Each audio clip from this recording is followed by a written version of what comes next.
think it was really surreal going there. You know, we didn't really know what to expect. I think a lot of people said, well, I've been to Haiti, but this wasn't the Haiti that everybody knew. So even those who were kind of familiar with what Haiti was like, it was way different after the quake. In the first day or two or three following the earthquake, the pictures, the images on the news, the reporting on the radio, the newspaper, magazines, just flooded with chaos, scenes of disaster. And so there was a big need for trauma surgeons, orthopedic surgeons, and anesthesiologists to go down and help with the medical side of the relief effort. A major part of the earthquake trauma was buildings that collapsed and literally crushed people's arms and legs. If they were lucky enough to get out of the rubble, they had terrible injuries. We were all excited. We were not really well rested, but we were very happy to be going, excited and anticipatory. And we got there, and we saw the Red Cross boat in their ship in the middle of the Gulf there. We saw the devastation from the sky, and there was a silence, kind of a reverent silence that came over us when we flew over the site and started seeing some of the devastation even from the air. My experience in Haiti was, I mean, it was just amazing, the degree of chaos that once we landed in the airport, the immense heat when we got there, and then just the chaos around us in Port-au-Prince.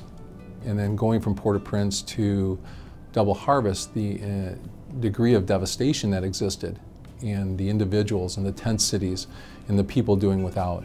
And then when we got there, I mean, there were just numerous experiences. I mean, walking into Double Harvest and your hospital ward is a garage with with no roof. Your recovery room is just a small room off to the side. Your operating rooms are small with power that intermittently went out. I think one of the most amazing things is to be operating, and all of a sudden it becomes pitch black, and then your circulating nurse is turning on your headlamp, and you just keep on working. Children playing among rubble and skinny dogs wandering the streets, and there's just devastation everywhere that doesn't seem to be being cleaned or picked up.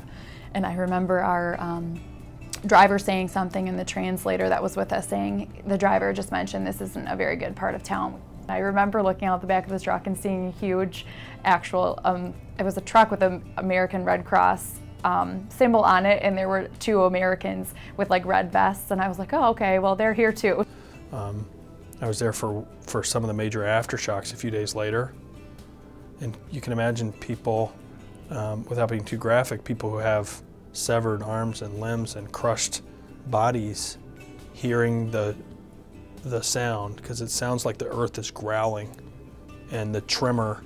The aftershock from the earthquake, everyone went running out of this clinic, dragging their legs and everything else. It was absolutely awful. That was a scary moment, because I thought sure a bunch of people were gonna get injured on top of their already difficult situations. But the idea to go away is, it's a difficult one, but I had a ton of support from our community, from the corporate side, from the hospital, from private donations. We had a huge amount of support from companies like Amway to help get supplies and people down there, from Spectrum Health that gave us medical supplies and allowed people the time to give.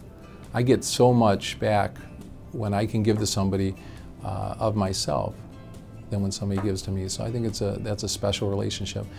Aid organizations are those groups that are set up to respond. And they did in this situation. Could we have done better? I'm sure, yeah, always. We're not perfect, we're human beings. But I think the opportunity to be connected to an aid organization is something that many of the physicians that came back after this experience shared their hopes to go back themselves, and maybe to go back with their children, so that they too can experience what it is to give to others in the world.